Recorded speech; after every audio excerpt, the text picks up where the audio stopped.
Hello, welcome back to my YouTube channel. ಇವತ್ತು ನಾನು pay back period ಮೇಲೆ problems ಅನ್ನ ಸಾಲ್ವ್ ಮಾಡ್ತಾ ಇದ್ದೀನಿ. ಆಲ್ರೆಡಿ ಥಿಯರಿ ಕ್ಲಾಸಸ್ ನ ಮಾಡಿದೀನಿ. ಅಂದ್ರೆ ಒಂದು investment decision and capital budgeting ಅದ್ರದ್ದು ಪ್ರೊಸೆಸ್ ಇದ್ರ ಬಗ್ಗೆ ನಾನು ಥಿಯರಿ ಕ್ಲಾಸ್ ನ ಮಾಡಿದೀನಿ. ದಯವಿಟ್ಟು ಒಂದ್ಸಲ ಅದನ್ನ ಚೆಕ್ ಮಾಡ್ಕೊಂಡ್ ಬನ್ನಿ. ಪೇ ಬ್ಯಾಕ್ ಪೀರಿಯಡ್ ಇಲ್ಲಿ ನೀವು ನೋಡ್ತಾ ಇರೋದು ಎರಡು ಫಾರ್ಮುಲಾಸ್ ಅದ. ಹೌದಾ, ಇದೇನು initial investment divided by annual cash inflow and second one base number of year plus unrecovered amount divided by next year cash inflow. ಇದು unrecovered amount.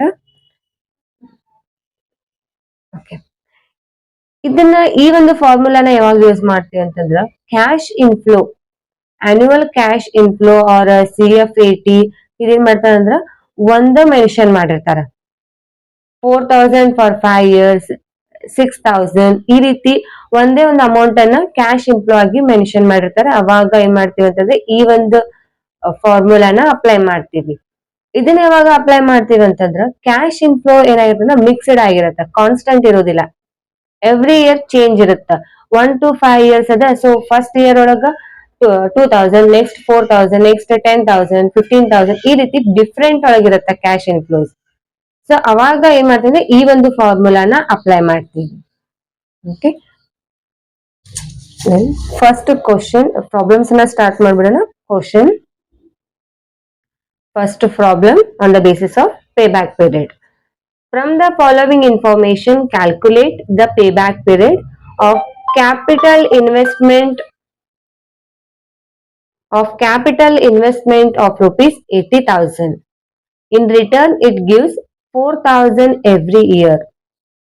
ಇದು ಯಾವ ಬೇಸ್ ಮೇಲೆ ಅಂತ ಗೊತ್ತಾಯ್ತು, ಪೇ ಬ್ಯಾಕ್ ಪೀರಿಯಡ್ ಅಂತ ಕೊಟ್ಟಿದಾರ. ಪೇ ಬ್ಯಾಕ್ ಪೀರಿಯಡ್ ಅನ್ನ ನಾವಿಲ್ಲಿ calculate ಮಾಡ್ಬೇಕು. ಬಟ್ ಎರಡು ಫಾರ್ಮುಲಾಸ್ ಅದ. ಹೌದಾ, ಎರಡು ಫಾರ್ಮುಲಾ ಅದ. ಇವಾಗ ನಮ್ದು ಇಲ್ಲಿ ಕ್ಯಾಶ್ ಇನ್ಫ್ಲೋ ಮೇಲೆ ನಾವ್ ಎರಡು ಫಾರ್ಮುಲಾ ಯಾವ್ದನ್ನ ಯೂಸ್ ಮಾಡ್ಬೇಕು ಅಂತ ಹೇಳಿ ಗೊತ್ತಾಗತ್ತ. ಕ್ಯಾಶ್ ಇನ್ಫ್ಲೋ ಎಷ್ಟದ ನಮ್ಗ 4,000 ಅದ. ಸೊ ಒಂದ ಕೊಟ್ಟಾರ ನಮ್ಗ. ಸೊ ಅವಾಗ ಏನ್ ಮಾಡ್ತೀವಿ ಈ ಒಂದು ಫಾರ್ಮುಲಾನ ಇಲ್ಲಿ ಅಪ್ಲೈ ಮಾಡ್ತೀವಿ.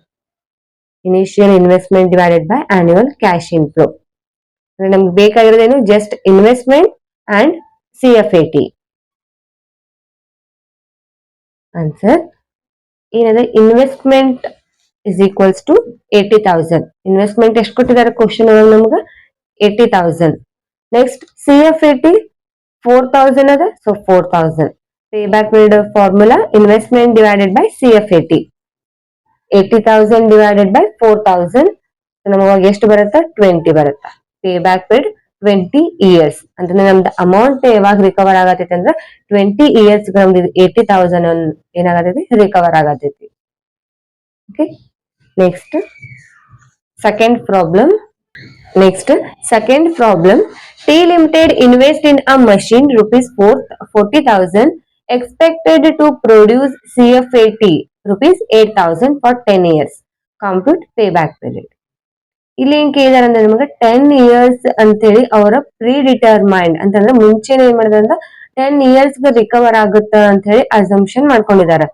ಟಿ ಲಿಮಿಟೆಡ್ ಇನ್ವೆಸ್ಟ್ ಅ ಮಷಿನ್ ಅಂದ್ರೆ ಇನ್ವೆಸ್ಟ್ಮೆಂಟ್ 40,000 ಅದ, CFAT 8,000 ಅದ. 10 years ಏನಾಗುತ್ತೆ ಕವರ್ ಆಗುತ್ತಾ ಅಂತ ಅವ್ರು ಹೇಳ್ತಾ ಇದಾರೆ. ಬಟ್ ಇವಾಗ ನಾವು ಕ್ಯಾಲ್ಕುಲೇಟ್ ಮಾಡಿದಾಗ ಎಷ್ಟು ಇಯರ್ಸ್ ತಗೊಳುತ್ತ ಒಂದು ಅಮೌಂಟ್ ರಿಕವರ್ ಆಗ್ಲಿಕ್ಕೆ ಅನ್ನೋದನ್ನ ನಾವಿಲ್ಲಿ ಕ್ಯಾಲ್ಕುಲೇಟ್ ಮಾಡ್ಬೇಕು. ಪೇ ಬ್ಯಾಕ್ ಪೀರಿಯಡ್ ಕ್ಯಾಲ್ಕುಲೇಟ್ ಮಾಡಕ್ ಹೇಳಿದಾರೆ. ಆನ್ಸರ್ ಇನ್ವೆಸ್ಟ್ಮೆಂಟ್ ಎಷ್ಟು ಕೊಟ್ಟಿದ್ದಾರೆ 40,000, CFAT 8,000 ತಗೊಂಡ್ವಿ. Formula pay back period is equals to investment divided by CFAT. Investment 40,000 divided by 8,000 ಎಷ್ಟು ಬರುತ್ತೆ ನಮ್ಗೆ ಅವಾಗ. Pay back period is 5 years ಅಂತಂದ್ರೆ ನಮ್ಗೆ ಇಲ್ಲಿ ಏನಾಯ್ತು 5 ವರ್ಷಕ್ಕ ಅಮೌಂಟ್ ರಿಕವರ್ ಆಗತೈತಿ. ಬಟ್ ನಮ್ಗ ನಾವ್ ಎಷ್ಟ್ ಅನ್ಕೊಂಡಿದ್ವಿ 10 years ರಿಕವರ್ ಆಗುತ್ತಾ ಅನ್ಕೊಂಡು ನಾವು ಇನ್ವೆಸ್ಟ್ ಅನ್ನ ಮಾಡ್ತಾ ಇದ್ದೀವಿ. ಅವರ ಒಂದು ಮಷೀನ್ ಅನ್ನ ಪರ್ಚೇಸ್ ಮಾಡ್ತಾ ಇದ್ವಿ, ಅಲ್ಲಿ ಮಷೀನ್ ಇನ್ವೆಸ್ಟ್ ಮಾಡ್ತಾ ಇದ್ದೀವಿ 10 years ಅಂತ ನಾವು ಅಸಂಪ್ಷನ್ ಮಾಡಿದ್ವಿ. ಆದ್ರೆ ನಮ್ಗೆ ಆಗ್ತಿರೋದು ಎಷ್ಟು 5 years. ಸೊ ನೀವು ಏನ್ ಮಾಡ್ತೀವಿ ಅಂದ್ರೆ ಈ ಒಂದು ಪ್ರಾಜೆಕ್ಟ್ ಅನ್ನ ಈ ಒಂದು ಮಷೀನ್ ಅನ್ನ ನಾವೇನ್ ಮಾಡ್ತೀವಿ ಅಕ್ಸೆಪ್ಟ್ ಮಾಡ್ತೀವಿ. ಯಾಕಂದ್ರೆ 5 years is less than 10 years.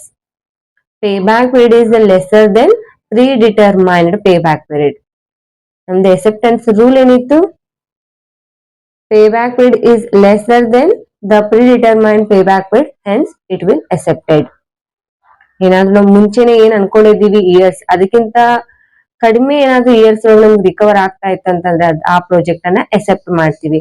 ಇದೇನಾಗಿದೆ ನಮ್ಗೆ ಆನ್ಸರ್ 15 ಬಂದಿತ್ತು, 15 ಬಂದಿತ್ತು ಅಂತಂದ್ರೆ ಅವಾಗ ಏನ್ ಮಾಡ್ತೀವಿ ನಾವು ಇದನ್ನ ರಿಜೆಕ್ಟ್ ಮಾಡ್ತೀವಿ. ಯಾಕಂದ್ರೆ ರಿಕವರ್ ಆಗ್ಬೇಕಾಗಿರೋದು ಅಂತ ನಾವು ಫಿಕ್ಸ್ಡ್ ಆಗಿರೋದು ಎಷ್ಟಿಗೆ 10 ಇಯರ್ಸ್, ಬಟ್ ರಿಕವರ್ ಆಗ್ತಾ 15 ಇಯರ್ಸ್. ಸೊ ಅವಾಗ ಆ ಒಂದು ಪ್ರಾಜೆಕ್ಟ್ ಏನಾಗತ್ತೆ ಅಂತಂದ್ರೆ ರಿಜೆಕ್ಟ್ ಆಗತ್ತೆ.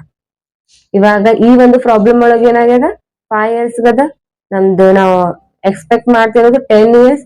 ಸೊ ಈ ಒಂದು ಪ್ರಾಜೆಕ್ಟ್ ಅನ್ನ ಅಕ್ಸೆಪ್ಟ್ ಮಾಡ್ತೀವಿ. 2 ಪ್ರಾಬ್ಲಮ್ಸ್ ಅನ್ನ ನಾನು ಸಾಲ್ವ್ ಮಾಡಿದ್ನಿ. ಈ 2 ಪ್ರಾಬ್ಲಮ್ಸ್ ನಿಮ್ಗೆ ಅಂಡರ್ಸ್ಟ್ಯಾಂಡ್ ಆಗ್ಯದ ಅಂತ ಅನ್ಕೋತೇನೆ. ಇನ್ ಕೇಸ್ ಇಷ್ಟ ಆಗಿತ್ತಂದ್ರೆ ದಯವಿಟ್ಟು ಒಂದು ಲೈಕ್ ಅನ್ನ ಮಾಡಿ ಮತ್ತು ನಿಮ್ಮ ಫ್ರೆಂಡ್ಸ್ ಗಳಿಗೆ ಈ ಒಂದು ವಿಡಿಯೋನ ಶೇರ್ ಮಾಡಿ. Thanks for watching.